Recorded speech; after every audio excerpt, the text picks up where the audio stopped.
With the Citi Double Cash Card, you get 1% cash back when you buy and 1% as you pay. That's like the joy of discovering the last donut. Ooh. And it has your name on it, literally, in chocolate sprinkly things. No way. Double the love with the Citi Double Cash Card. Apply now at Citi.com/doublecash.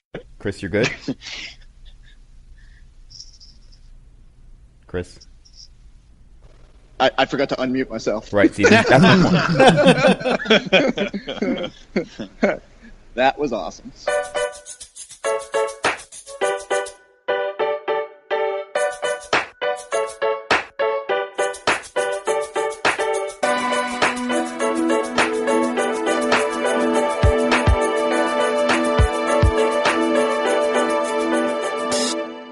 Welcome into the Tuesday edition of the Hoop Collective alongside Baxter Holmes, Dave McMiniman, Chris Forsberg, and Andrew the Han. Yo. I'm George Sedano. We got a lot of stuff to get into. McMiniman, I feel like you've got the hottest stuff, right? Like you were there with all the trash talk in New York yesterday. Were you on the subway with those dudes or what? No, I was actually still in the arena working at the shoot-around, but I was in the locker room and was able to relay LeBron the shade thrown at him from Enes Kanter directly while he was still tying his shoes before he came out to the scrum to address what became just a ridiculous night of not only basketball, but basically like it gave you everything that the NBA is about right now, which is public sniping, Instagram wars, teams holding on to grudges with people that aren't even on those teams anymore, and LeBron James being totally comfortable in the center of all that. Yeah, wait, start with the subway thing, Dave, like, just to enlighten any of our listeners that don't know what that was all about. Right, so the Cavs stayed at the Four Seasons, and they finished shoot-around around, like, 11:30. And it's not too far from the Garden. It's probably less than just around a mile away. But they were told that the bus could take up to 45 minutes to get from MSG to their hotel in, midday lunch traffic. And so at least the way I saw it play out on social media, it seemed like Kyle Korver was the guy who led the charge and said, guys, like, we don't need to do that. We could jump on the subway, each swipe our cards for $2.25 or whatever it's going to cost us, and we'll be there in 6 minutes. And so about half the team, there was Wade, who else was there? Channing Frye, Isaiah Thomas, Jay Crowder, LeBron, and Korver, along with a couple of Cavs security personnel who seemed to have their head on a complete swivel the entire time they were on the subway with them, made their way there. And not only was it, a little team bonding activity, but LeBron James, always one to maximize his opportunities, turned it into a nice little viral video for his uninterrupted social media platform. So it's worth checking out. Yeah, and a nice little plug for the Can You Not guy, right? Like, what? That was ridiculous. The best part about that guy, though, was so in 1 second you see him. The next second, once he puts his hand on LeBron's phone, he is out of frame. Why is he out of frame? Because LeBron's personal security guy, who's also the head of the Cavs security, made sure he was out of frame. This guy, Rob Brown, is a former Navy SEAL. He's a former sniper. He's a guy you don't mess with. And he made sure that, it was almost like now you see him, now you don't. The next time LeBron panned his phone over there, that guy was nowhere to be found. Dave, speaking of the game, that's great. Speaking of the game itself, the Knicks get up big. Cavs come back. They roar back, I think, 43 in the fourth quarter. I think that's the most by any team in the season. Was it more alarming how much the Knicks got up, or maybe it says so much about, like, where the Knicks are at this year, or more impressive to you that the Cavs came all the way back given, everything that was going on in the game and where they've been this season?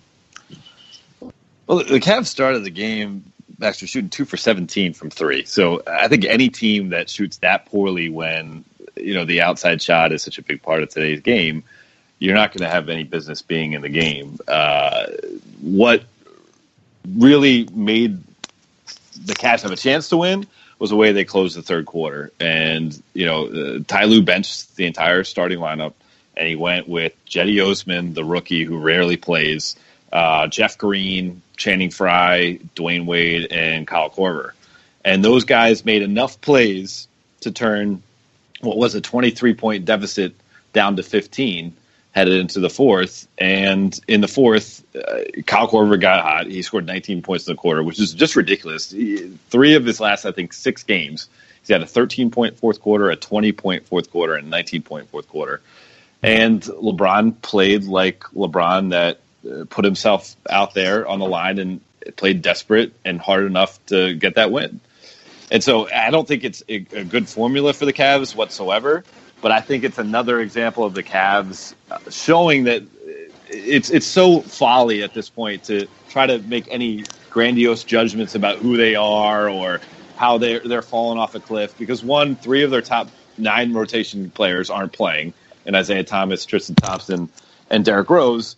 And 2, when LeBron James turns it on to another level, which he proven, at least personally, is able to flip a switch, they're a completely different team.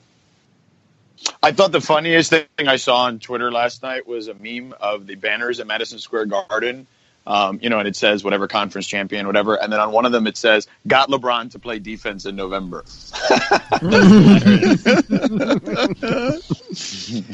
Hey, Dave, what's going on with my boy Crowder? Well, Jay Crowder came into camp really out of shape. His mother passed away the same day he was actually traded to the Cavs, August 22nd. And then from there to the start of training camp, about the next month, he wasn't really training. And he was flying from Atlanta up to Boston. Actually, he had other flights all around the country, taking care of people in his family and trying to make sure the entire Crowder clan was settled after the matriarch was gone. And so that was a part of it. He's also, in 13 games, has been the team's starting power forward, the team's starting small forward, power forward off the bench, small forward off the bench. The team has revamped its offense, Ty Lue says, 4 different times in the short span of the season thus far. And, I think there was just a level of trying to learn how to play with LeBron, and that takes some adjustment too. So, LeBron turned to him in the Dallas game, the second game of this road trip, during a third quarter timeout, and basically yelled at him, you have to be ready whenever you're on the court with me as soon as you catch the ball to be able to shoot. So you better be squaring up, get your body right, get in the mentality to shoot the ball, because if you're not doing that, like, you can't be on the court. And so you saw him play far more aggressive in the second half against Dallas. He had an okay game against the Knicks, but the Cavs coaching staff is counting on him to get back into the elite level shape where he can be, a two-way player, be switching on everything, use that physicality rather than getting gassed early. And, they think he's going to come around, but I think Jay deserves a little bit of a break because of all those extenuating circumstances. Dave, you mentioned a lot of folly about people making these, like grandiose judgments about the Cavs, and we're still in November. There's a lot of talk in particular about the defense. I think they're last in defensive efficiency, 111 points per possession right now. Mike Adams from Stats and Info, I think, put up on the Slack channel that no team has made the playoffs after ranking last in defensive efficiency in the regular season since the Sixers in '89. So November.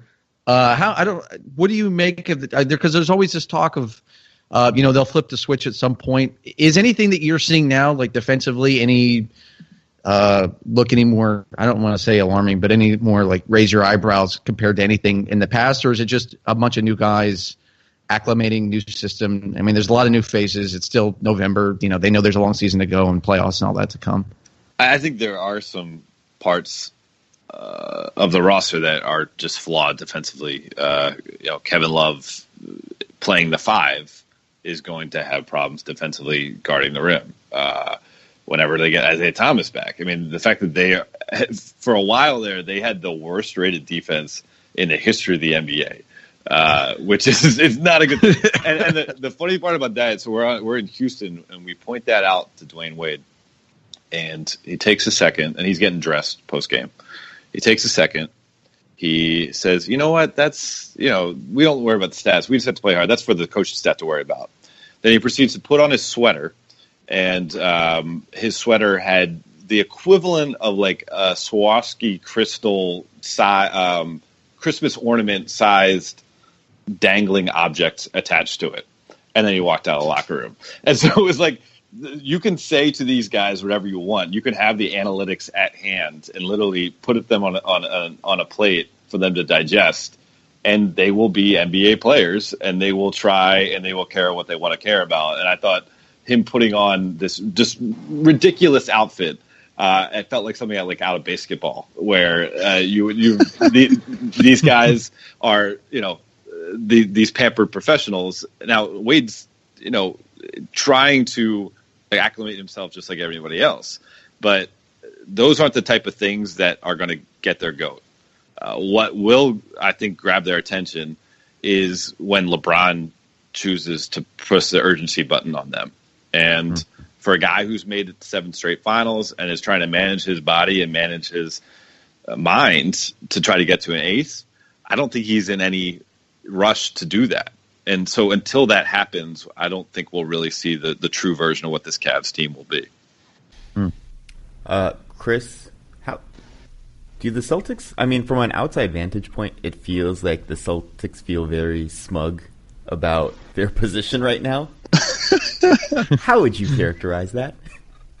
It's hard for me to say that a team that has, I think, 6 rookies and 8 guys that weren't in the NBA last year is smug, but, they certainly feel like they are playing well, and they feel like that they have positioned themselves to sort of be right there with the Cavaliers at the end of the year. And then let's face it, right? This is the whole reasoning behind the roster overhaul this season. They sat there after May of last year and said, they're just not on the same level as the Cavaliers. So how do you get there?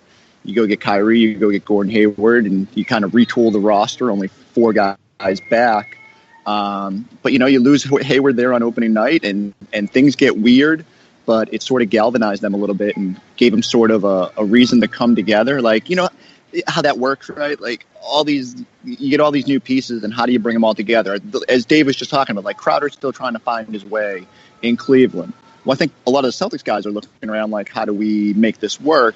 Well, Hayward goes down.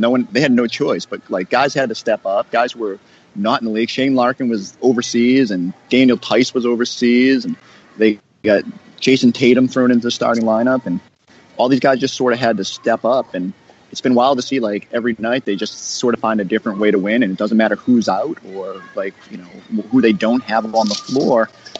They're just finding ways to win and grinding out wins and leaning on their defense. Chris, you mentioned defense. What is Brad doing to get to Kyrie to play defense? I don't understand what is happening.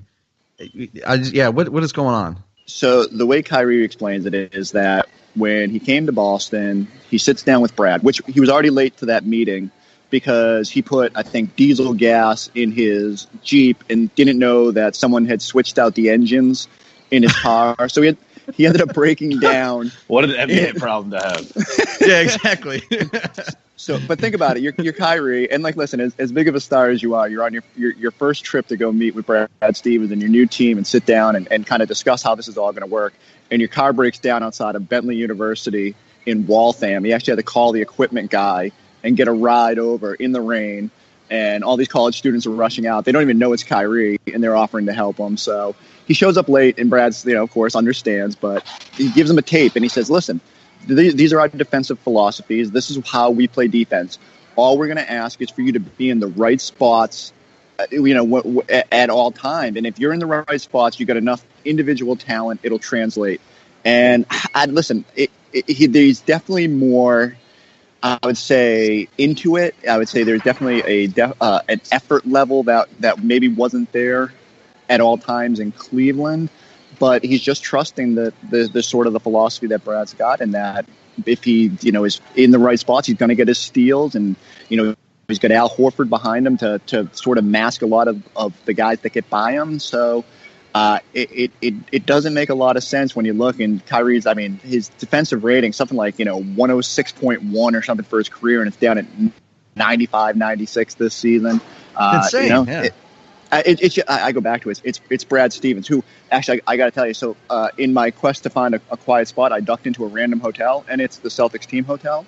And so Brad just walked by me, and I probably should have just had him come explain that answer to you. But that would have been a nice get. yeah, I know, right? Like I'm already dropping the ball, and I just go back to it. It's like it doesn't make a lot of sense. This winning streak doesn't make a lot of sense. A lot of what's happening is because of Brad Stevens, and he's just pushing all the right buttons, and he just knows every single player has like a skill set in the NBA, right, that you can maximize. And he every person who comes through here, he puts them in the best spots to emphasize those, and it translates into wins. What does Brad think about this steals competition that they have going on? Well, I'm sure, you know what? We haven't asked him about that. I wonder what he thinks. I'm sure as long as his players aren't gambling, you know, and not saying money wise, but like, you know, racing out of position in order to get those steals. They might very well be gambling as well. But I think he's okay with it. Like, you know, listen, whatever competition drives you, he's going to be fine with that. He knows that there's different ways to motivate different guys. It is funny to, like, when they walk in the locker room and Kyrie's like, you know, flicking at the box score that the PR chief gives him and saying, Terry, did you even clock in tonight? You got no steals? Like, you know, it's a good way for them to chide each other and hey, like, getting guys to play defense in the NBA is a challenge enough. Like, if you can find little things like that, you got to ride it. Last couple of years, they were kind of more the little engine that could, per se. Like, that was kind of their vibe, their personality. Obviously, the roster makeup is different, certainly this year. But what is their how do they view themselves? Do they still view themselves as that chip on their shoulder type team? I know Andrew asked you about them being kind of smug, but like, how do they view themselves internally? Well, so initially, I think they understood that this was a very different makeup. Just like you said, when you have Jay Crowder and Isaiah Thomas, who are second-round picks, you know, Isaiah being the last pick in the draft, you've sort of got that scrappy underdog. Everything is, the world is against us. But then you go out and you get Kyrie and you get Gordon Hayward. Now all of a sudden your roster is filled with first-round talent. Like, we had this chart at the beginning of the season that was fascinating, like what the starting lineup was last year. It was like 3 second-round guys and 2 late first-round picks. And now it's like Kyrie at 1, Al at 3, Jaylen Brown at 3, Jason Tatum at 3, Hayward, obviously, if he was around, at 9. But losing Hayward, I think they almost reverted back to their old identity. It was almost like, okay, everyone's going to write us off now. Everyone is going to think that the Celtics aren't going to be able to compete. So they sort of, somehow, some way, even though they have more probably individual talent, or at least high draft talent, they've sort of reverted back to that. It's us against the world. And I don't know, maybe that's what Brad Stevens' teams need to do to be successful. Like, I mean, that's obviously been the personality of every team he's ever coached, from Butler and through to the Celtics. But I don't know if that'll change. Like, now that they've had this win streak, you know, it's obviously not going to go on forever, but will they, if they stay at the top of the East, are they still able to sort of have that everyone's against us mentality? I think right now they're just content to be finding different ways to win. And again, like, I don't think we've seen Kyrie play particularly dominant basketball. I think at some point he's going to have to take his game to another level. I mean, Al's been otherworldly, but it's still not. It's still this group pulling guys off the bench. I mean, Jabari Bird, who's a second-round draft pick called up from the G League, helped them win a game in Philadelphia. And, you know, like, these guys like Tice, who was playing in Germany, they're just finding contributions from a lot of different guys. And I think that's allowed them to sort of take on a different personality than maybe we thought they would be at the start of the year.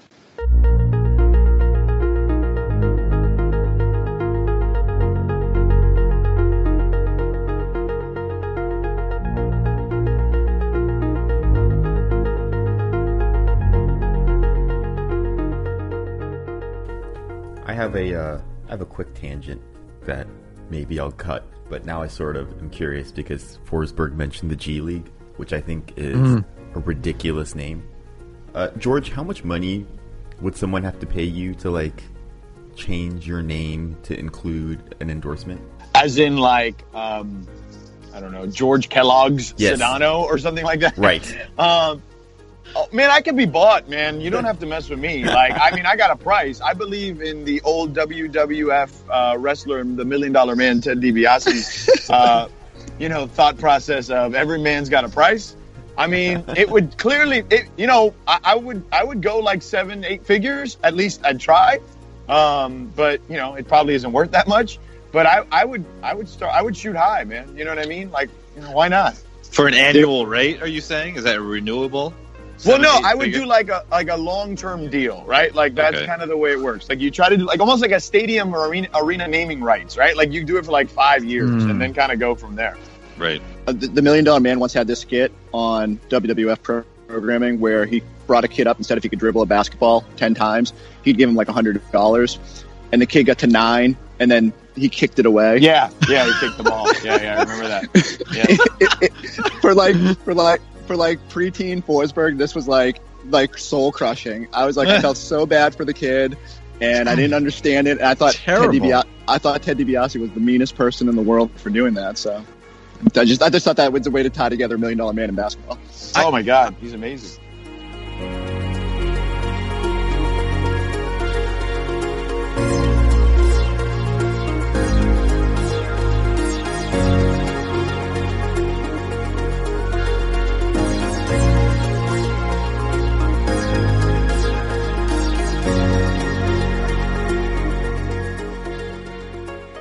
I had one more question on the Cavs Celtics. I was curious about from Dave and Chris. Given where the Cavs are right now and where how the Celtics have been doing during the streak, I'm wondering, do either of these teams think anything differently of the other in terms of did the Cavs look at what the Celtics are doing, and granted it's still November, and think, oh, they're going to be a stiff test in getting out of the East. Like, look how well Kyrie is playing, and all these other things. And did the Celtics look at how this streak and think like, oh man, like maybe even though we lost Gordon, like we're doing well, like we have a chance, we can beat the team that come out of the East, or is it way too early for either of those teams to be looking at each other in any kind of different light? There's this scene in Mad Men. I know, Baxter, you're a Mad Men guy, where it's one of the younger ad execs is in the office and he's going off on a tangent on Don Draper and telling him all the things he thinks about him. And Don Draper's response to him was like, I barely think about you at all. And that's getting off the best comeback ever, by the way. Right. Yeah.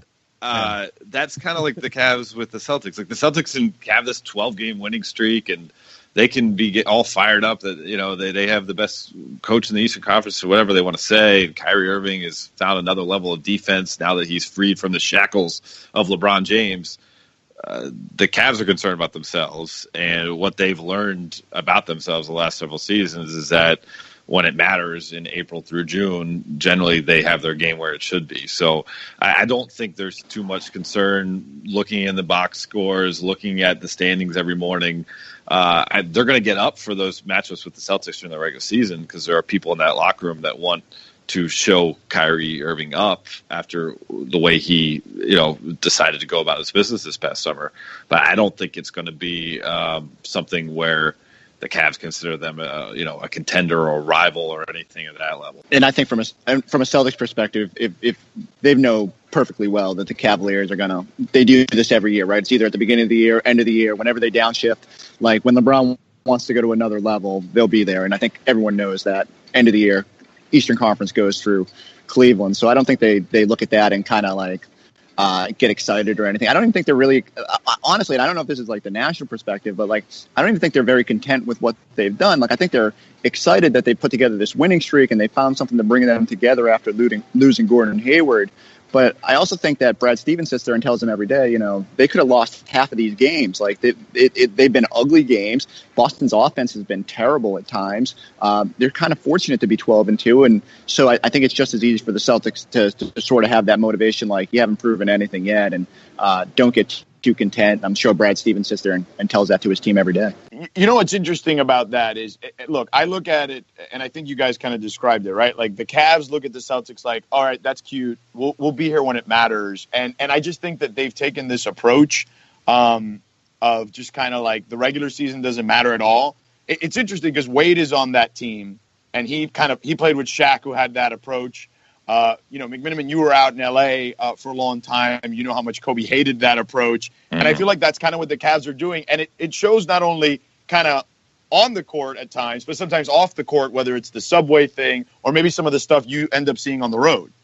Yeah. So, I've done these stories before in the past where I've gone on a road trip and collected little vignettes and put it together in like a notebook style behind the scenes story. And I spoke to Andrew before this trip. I'm just going to write down some of the things in my notebook and then share them on the pod. So let's get into starting with, are you guys aware who the executive administrator of player programs and logistics is for the Cleveland Cavaliers? A long business card, yeah. It's a 6-word title. I don't think there are 6-word titles that really exist. Usually they would cause you to call BS on it. But that is Randy Mims. And for those of you who don't know who Randy Mims is, he is one of the R's in the LRMR crew, the LeBron James 4-person. These are the people that he brought up from the bottom, and now they're here. Now, is he the first R or the second R? See, that's never been described to me, and that's a great question. Let's go alphabetically. You go Randy before Rich, so let's give him the first first R. But so we're at the Toyota Center before the game in Houston, and Randy's chilling, minding his own business in the corner of the locker room, like you often see him. And Randy, I think, for lack of better cultural touchstones, gets kind of looped into that group as the turtle. If you were to make LeBron and his crew the entourage, because he's a little more heavy set than the rest of the guys, and also what he does is not quite so easily defined. Yeah, LeBron's the star, like Vince is, and then you have the manager E role, like Rich Paul, and then Johnny Drama is like Maverick Carter because he has like his own thing going on, like his own little slice of fame. But you never quite know with Randy. But literally in about 5 minutes, I saw him go up to Jose Calderon, and Calderon had headphones in, and Calderon pulled out the headphones. He's like, "Yo, you like that music? It's doing good for you." And Calderon thumbs up, gives him a hug, like, "Yeah," like, so he's the plug on the music. And he goes back to his seat in the corner of the locker room. Tristan Thompson comes rolling in. Tristan Thompson's hungry, so he checks out the fruit plate. The fruit plate is not up to Tristan Thompson's standards. He goes, "Oh, Randy, you got those grapes?" Randy pulls out a Tupperware container full of the most beautiful grapes you've ever seen. Like egg-sized grapes, red, green, perfect, no blemishes whatsoever. And now he has replenished the Cavs backup center with a wonderful fruit snack before the game. Healthy, and it appeared out of nowhere, a Tupperware container in Houston when on the road. That is followed by Isaiah Thomas rolling through the locker room, coming up to Randy Mims once again. "Yo, man, thanks a lot." What was he thanking for? He was able to secure some sort of ticket arrangement with Jay-Z the night before. So LeBron, Isaiah Thomas, Dwayne Wade, et cetera, were able to enjoy a Jay-Z concert in Houston the night before. And so somehow this is the type of things that this guy does. He's a plug. And I've seen him, arrange reservations on the fly. I've seen him give wine recommendations to guys. He generally is just, almost like a human, connector to make all these things happen for NBA players that don't necessarily know the cities they're going to, don't know the places to eat, don't know the places to go to. And, while some people have wondered, and I even reported over the summer that Kyrie Irving, wasn't too thrilled with the fact that LeBron had a guy like Randy with him at all times on the road, while Kyrie didn't have his own Randy. Randy is not just about being LeBron's friend. He's a guy who serves a purpose. And I thought it was great that I got to see literally in a span of about 5 minutes everything he brings to the table. Oh my God. I was convinced that you were going to say... Yeah, that's why I thought you were going next, to be honest. I'm with you. No, I almost did. And I wanted to stop there. Yeah. He's like a jack of all trades, right? Like, basically. Yeah, absolutely. And I think he's valuable. Like, I've seen, again, players across the spectrum in that locker room come up to him with stuff. And he's just like a guy who knows stuff, right? That's someone that's valuable to have in your life. And that's the role he plays. Chris, is there a Randy Mims for the Celtics? There isn't, but the closest comparison I can pull is I remember a road trip in Philly, and this was like, back when maybe like iPhone 3G or something like that. And Shaq somehow was the first guy to ever like jailbreak an iPhone. And so before like a fairly interesting game against the Sixers, he's sitting there in the locker room, and it was almost like the IT support desk. Like every guy in the locker room went up and was like, "Shaq, can you jailbreak my phone?" And he would break it, and then they could do FaceTime on it after that. Like I forget hey, listen, you'd have to go back in like the Apple history.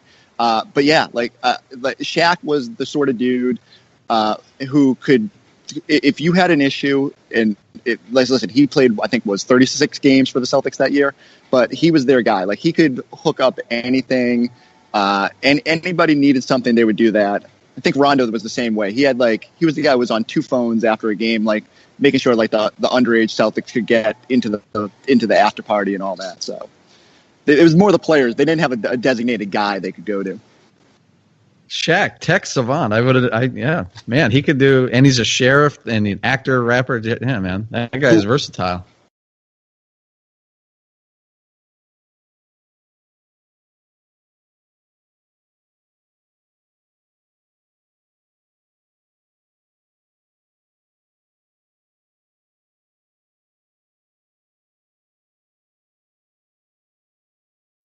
Against the Milwaukee Bucks, he came in, he started, and he was, because Derrick Rose is hurt again, and he played very under control.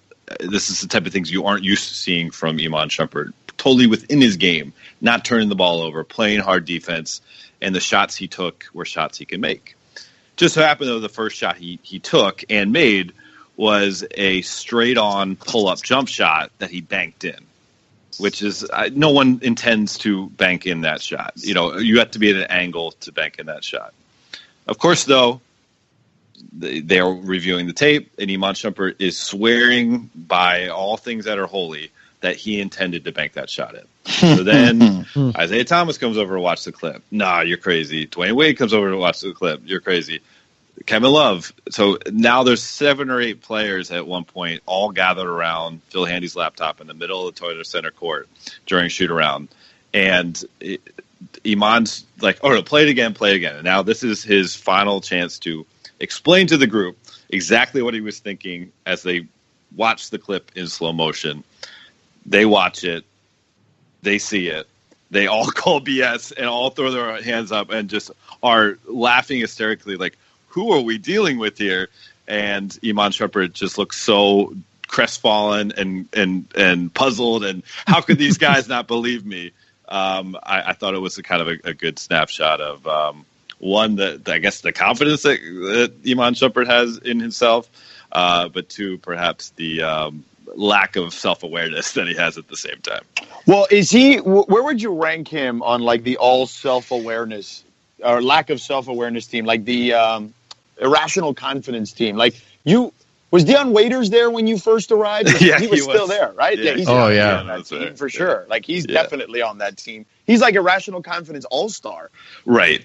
Hey, but Dion, to his credit, and not just because I'm a Syracuse guy, he has backed it up to some degree. And a little bit. Dion, a lot of the problems he had in Cleveland before LeBron got there was a whole new set of problem when he couldn't quite figure out how to play off the ball. But his first couple of years with Kyrie Irving, his thought process was, we're like a 25-win team, and you're telling me that going through Kyrie is really working for us? Like, let's go through me and let's see what happens. And that's, he has the confidence to do that. And, obviously going through him in Miami has not made them a championship contender by any means, but I think he's proven to be definitely a serviceable lead guard in the NBA.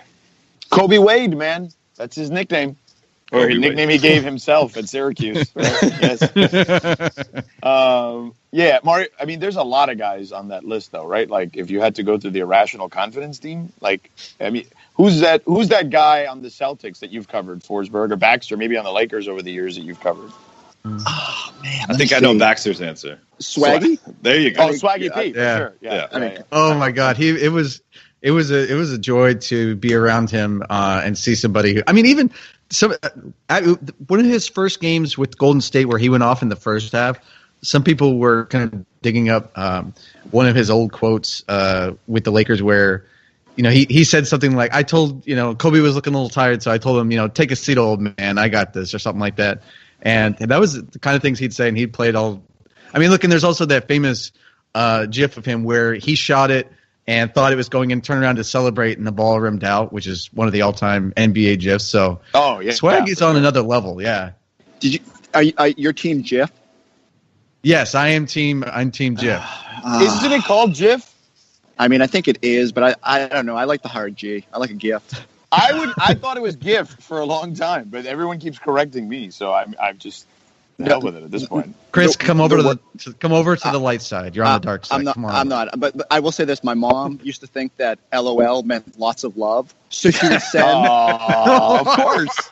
No. That's what mom would think. Yes.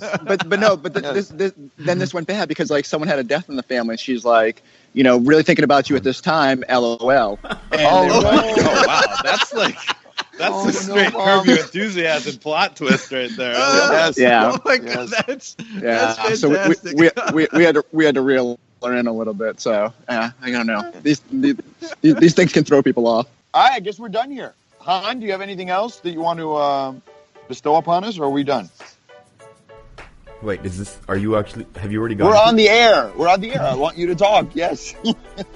No, I don't want to talk. Just, okay. Yeah, let's just get going. Fair enough. You put me on the spot, and now I've wilted. Thanks, George. All right. Fine. Sorry. I just texted Forsberg's mom, BRB, and she knows to bring root beer. So that's the last. All right. On that note, we're done here. Chris, Dave, Baxter, thank you so much. Andrew, always thank you for all your help. I'm George. We'll talk to you soon. See ya. LOL, guys. Yeah.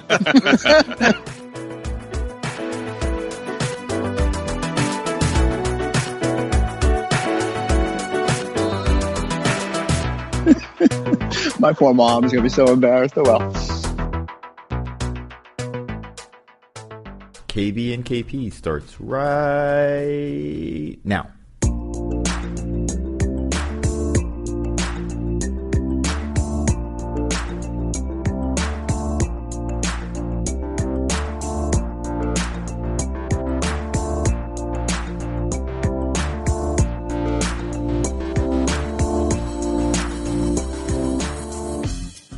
It's time to take more questions, KP.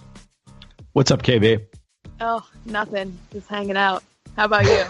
Let's act like we haven't been talking for the past 20 minutes.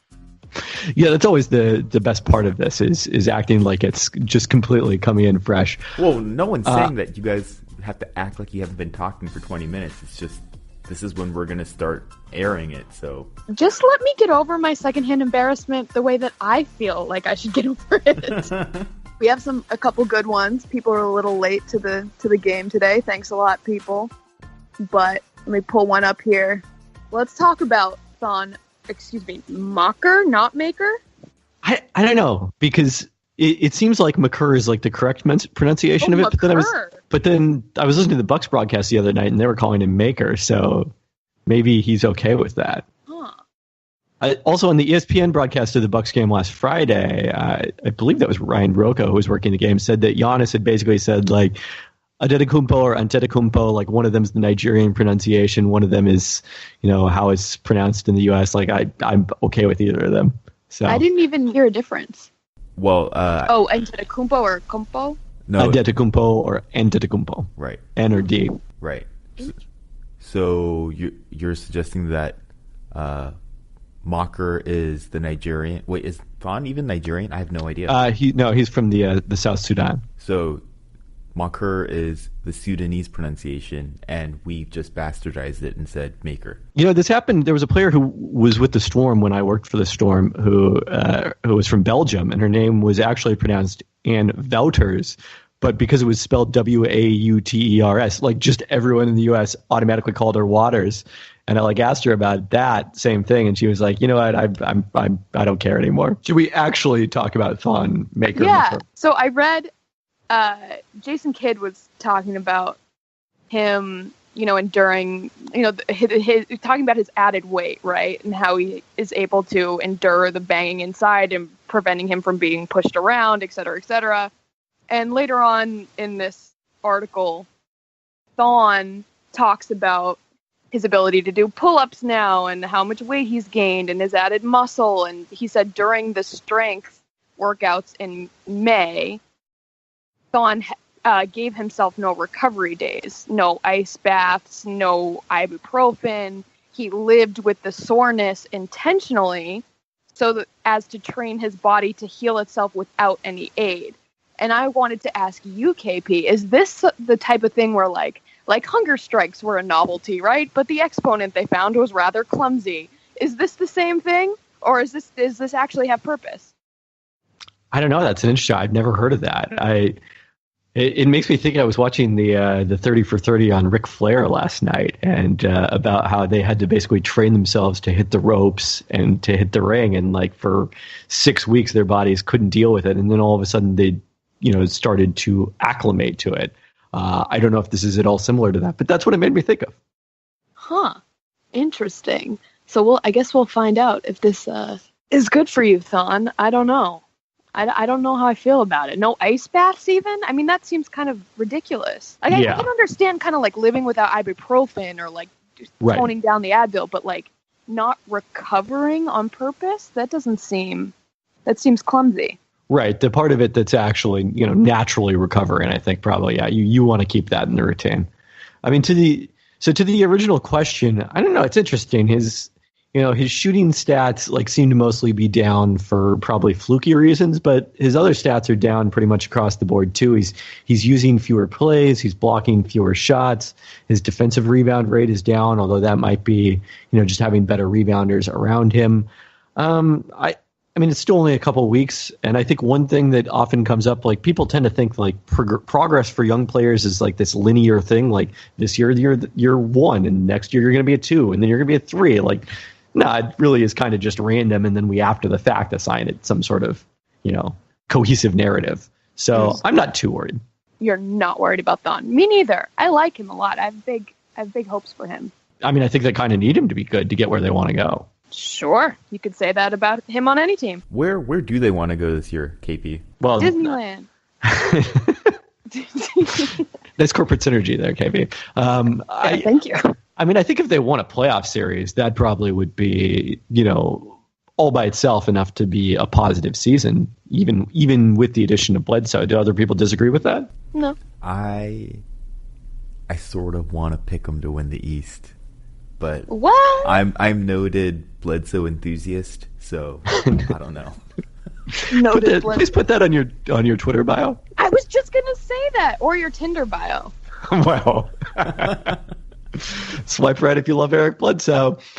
Yeah, exactly. They've looked better the last couple games with Bledsoe. I mean, he certainly will help. I think again, to get where to get into like that top 3 maybe in the East, I think they'd probably need Jabari to really come back at close to full strength right away, which that seems optimistic. This kind of like segues a little bit into my next question. So not my next question, but someone asked about Whiteside, and I used to think Whiteside was kind of like the guy that once he gets paid is not going to care. Like, was that everyone else's conception of him or no? Yeah, I think that was a pretty common concern. Okay, good. So Waiters was talking about him the other day and calling him dominant and all this stuff. He changed the game for them and really praising him. And Whiteside kind of defended himself as well, saying there's a lot of haters that say that I don't know how to play winning basketball or make winning plays. And then he goes on to say, we track winning plays every day, and I'm normally top 3, so that tells you there are a lot of times that I am making the winning plays. And actually, in fact, I'm making the winning plays most of the time. So when they track winning plays, KP, since this is all your field, what does he mean by that? Like tracking, does that just mean like tracking the plays that make points, and how do they exactly determine how much he's affected it?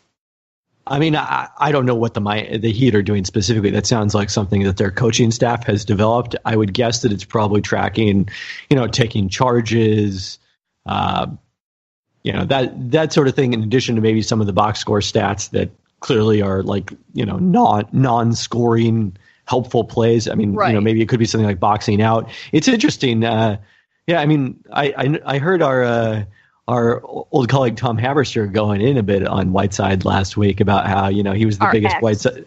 the biggest Whiteside supporter when he first came on the block because of the fact that his per minute numbers were just off the charts, and then that he never had kind of lived up to that, because of the fact that his plus minus wasn't as good as his numbers were. I don't know if he's dominant defensively, but I think he's a good defender. Right. So my question, I guess, is Whiteside right about himself? He's being a little generous, but I think people can be a little harsh on him too, especially in the wake of that Warriors game where it was just like, it was a terrible matchup, among other things. Right. Agreed. Is there a place for guys like Whiteside in this league now? Whiteside, DeAndre Jordan, I guess like Tyson Chandler's the high end, I guess the old end of that spectrum. Yeah, I mean, Chandler at this point is not the same guy. But yeah, for sure there is. I mean, I think just what it is maybe you're not going to want to pay those guys $20 million because you can't necessarily play them against a team like the Warriors. Tyson Chandler died a long time ago. Going back to our topic of athlete mortality. Yeah.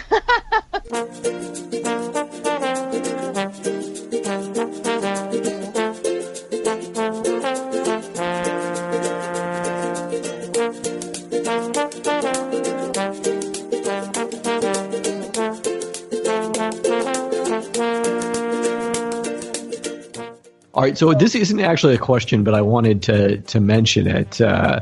Nikhil Cuddy at Tepid Waters pointed out, with reference to the KBKP Indian question you read out on last week's episode, it's a not so commonly used acronym for the Indian version of Who Wants to Be a Millionaire. I did. I saw that. Very interesting. I was also looking just in case anyone got the hashtag backwards and was using KPKB, but it turns out that is a really commonly used acronym. That is not why you searched that. that is why I searched that. I just wanted to see if anyone got it, right. It's alphabetical. Alphabetical is always the way to go. But it turns out that's an acronym in a Chinese dialect that is widely used, so it is a good thing we did not go with that hashtag.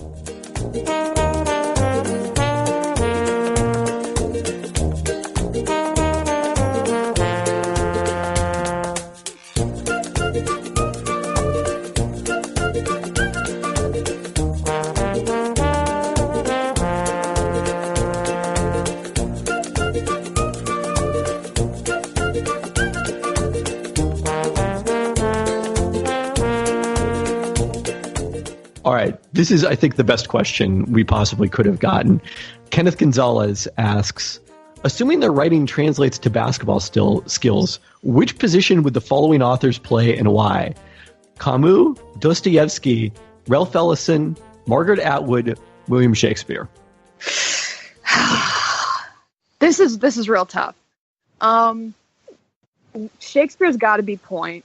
Shakespeare is one of my favorites, and I'm assuming most of anyone that really cares about literature or plays or the metaphor is the thing. Any of those people will tell you that is the clear point guard in that group of writers. But the only thing that really sticks out to me, I'm not really sure where I'm going to place Ralphie or Margaret Atwood, but Dostoevsky, and I think a lot of people get this screwed up because of my bio and how much I reference him. I'm not really a fan of Dostoevsky. I don't think he's a great writer. I think he's at best mediocre and kind of a... Oh, hot takes coming from KB. Yeah. Woo! Come for the basketball, stay for Dostoevsky. But I think he's got this weird thing where he couldn't let go of the European mystery novel type influence, and he kind of had the sentimental influence implied some kind of conflict that he liked, like placing virtuous people in pathetic situations and then extracting from these situations the last ounce of pathos. Okay. Which position does that?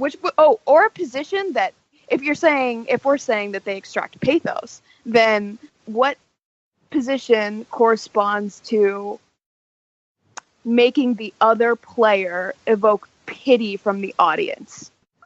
You feel real bad for them. I guess it's like donkey on somebody? Yeah, exactly. Okay. All right. So Fyodor is Whiteside, great. Oh my God, it's coming full circle. It's almost like we planned this. But we didn't. We absolutely did not. Yeah, no, clearly from how Well, my favorite thing about this question was it made me think of the classic Monty Python sketch of philosophers playing soccer in the Philosophers World Cup.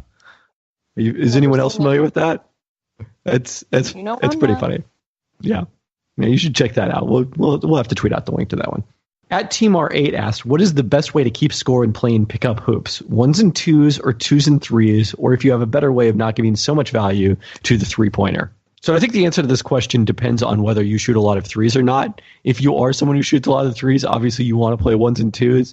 If you cannot possibly shoot a 3 to save your life, like I cannot, then you definitely want to go 2s and 3s. But I think you have to call out the count after every basket, because otherwise it's too easy to forget the score. Pelton, don't be so hard on yourself with the threes. You're getting there. I am not getting there. I'm getting worse. I think the answer is 1s and 2s, KP, because I don't want to sit and watch people try and add up 2s and 3s. I don't trust other pickup basketball players to be able to have those kind of arithmetic skills. Well, that's why you got to call it out after each basket, so that you're not trying to reconstruct, you had 2 points, you had 4, whatever, it's 6. That's what you don't want. Even then, even calling it out loud, I still don't trust it. Yeah, I'd make a layup and be like, 15! Yeah. KP, there was this picture of you once, speaking of you playing pickup basketball, where you're wearing what's that vest that tracks something? The catapult sensor. Yes, from last year's Sloan conference. Yes, and there's someone's behind you, strapping you in or something, but the way that she's placing her hand on your back almost looks like she's swearing into office. It's hilarious. It looks like you're a Bible. I love it. you have to look at it. Go back and look at the picture, and then think that. Tell me what you think. Get back to me. Yeah, I'll let you know if I find that. Oh, wait, here we go. Again, we'll have to tweet this out. Yes, you saw it. I'm scrolling through the gallery here. Yes, it really does look like that.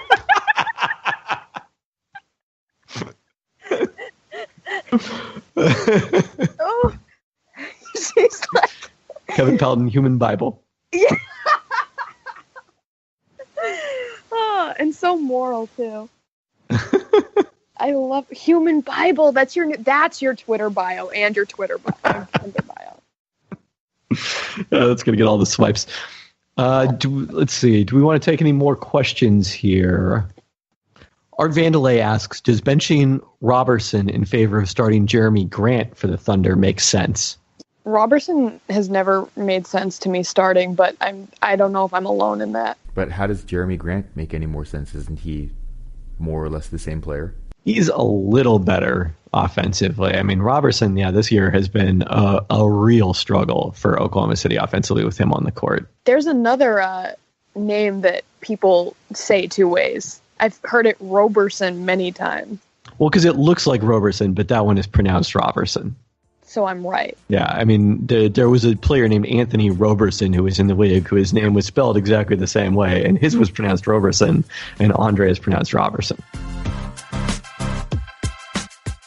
All right, we'll keep those questions coming. We'll be back with you again on Friday. Thanks for listening to #KBKP.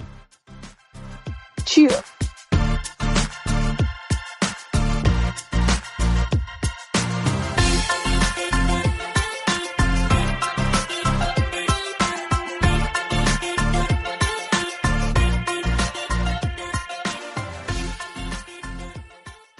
I just saved hundreds of dollars by switching to Geico.